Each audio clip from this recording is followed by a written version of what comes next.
જે વિદ્યાર્થીઓ ધોરણ 5 અને ધોરણ 8 માં ભણી રહ્યા છે અને તેમને બે વિષયમાં 35 થી ઓછા માર્ક આવશે તો તેમને ફેલ કરવામાં આવશે।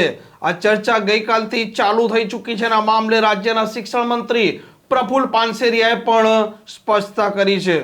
વૈષ્ણવજન તો તેને કહીએ જે પીડ પરાઈ જાનાને રે।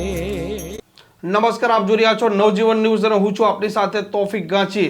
વર્ષ 2019માં કેન્દ્રની સરકારે એક રાજપત્ર કર્યો હતો, તેમાં સ્પષ્ટતા કરી દેવામાં આવી હતી કે જે વિદ્યાર્થીઓ ધોરણ 5 અને ધોરણ 8માં બે વિષયમાં 35 થી ઓછા માર્ક્સ મેળવશે તો તે ફેલ ગણાશે, પરંતુ આ વિદ્યાર્થીઓનું વર્ષ બગડે નહીં તે કારણસર તે જ શિક્ષક તેમને 2 મહિના વધુ તૈયારી કરશે અને પરીક્ષા લેશે। તે વર્ષમાં જો તે પરીક્ષામાં પાસ થઈ જાય છે તો તેમને આગળ એટલે કે ધોરણ 6 અને ધોરણ 9માં એડમિશન આપવામાં આવશે, પરંતુ જો તે પરીક્ષામાં સફળ નથી થતા તો તેમને તે વર્ષ ફરીથી અભ્યાસ કરવો પડશે, મતલબ ધોરણ 5 અને ધોરણ 8માં ફરીથી અભ્યાસ કરવો પડશે। રાજ્યમાં કોવિડ આવવાથી રાજ્યની સરકારે નિર્ણય કર્યો હતો કે ધોરણ 1 થી 8માં રહેલા વિદ્યાર્થીઓને પાસ કરી દેવા, પરંતુ વર્ષ 2022-23 થી આ ધોરણ 5 અને ધોરણ 8નો જે રાજપત્ર હતી તેની કડક અમલવારી રાજ્ય સરકાર કરાવી રહી છે। આવી સ્પષ્ટતા કરી છે રાજ્યના શિક્ષણ મંત્રી પ્રફુલ્લ પાનસેરિયાએ।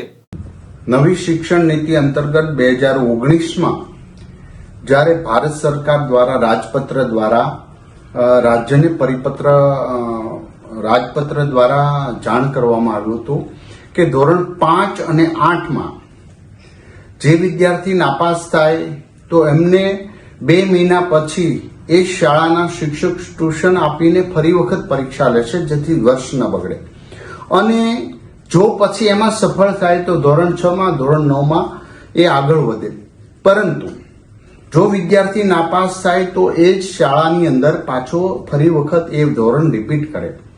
2019માં જ્યારે રાજપત્ર દ્વારા રાજ્ય સરકારને આ અમલીકરણ કરવા માટેનું આયોજન કરવામાં આવ્યું, પરંતુ ત્યારે કોવિડ આવેલો, કોવિડના હિસાબે ફરી વખત રાજ્ય સરકાર દ્વારા પરિપત્ર કરવામાં આવ્યો અને દરેકને માર્ચ પ્રમોશનમાં પાસ કરવામાં આવ્યો, પરંતુ 22-23 થી ગુજરાત સરકાર ઓલરેડી આ પરિપત્રનું અમલીકરણ થઈ રહ્યું છે। ભારત સરકારના રાજપત્રનું અમલીકરણ ઓલરેડી ગુજરાતની અંદર થઈ રહ્યું છે, જેથી કરીને ધોરણ 5 અને ધોરણ 8માં જે વિદ્યાર્થીઓ નાપાસ થાય તો એને એ શિક્ષકો દ્વારા 2 મહિનાનું ટ્યુશન આપીને ફરી વખત એક્ઝામ લેવાનું, અને જો એમાં નાપાસ થાય તો એ જ વિદ્યાર્થી એ જ શાળાની અંદર એ જ ધોરણની અંદર પાછો ભણી શકશે।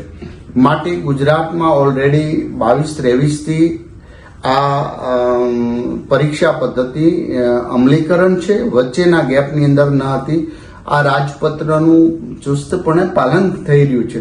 આજે ઘણા મિત્રો દ્વારા એની પૃચ્છા કરવામાં આવી હતી, પરંતુ ઓલરેડી ગુજરાતની અંદર ત્યારે જ પરિપત્ર થઈ ચૂક્યો હતો, જે આજે ગુજરાતમાં સંપૂર્ણપણે અમલીકરણ છે, જેની સવે નોંધ લેવી, કોઈ ખોટી ભ્રમ ન થાય અથવા તો કોઈના મગજની અંદર કોઈ ખોટી નેગેટિવ વાત ના આવે।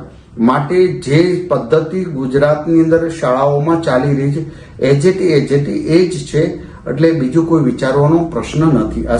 આમ દરેક માતા પિતાએ હવે ધ્યાન રાખવું પડશે કે તેમનું બાળક ધોરણ 5 અને ધોરણ 8માં જો નબળું છે તો તેને શરૂઆતના તબક્કાથી વ્યવસ્થિત અભ્યાસ કરાવવો પડશે, તેની વ્યવસ્થિત તૈયારી કરાવીને પડશે અને માતા પિતાએ પણ તેનું વ્યવસ્થિત ધ્યાન રાખવું પડશે, નહીં તો તેમની એક ભૂલ છે ત્યાં બાળક છે તેનું ભવિષ્ય પણ ખરાબ કરી શકે તેમ છે। આ પ્રકારના સમાચાર માટે નવજીવન ન્યૂઝ ચેનલને સબસ્ક્રાઇબ અને શેર કરવાનું ભૂલતા નહીં।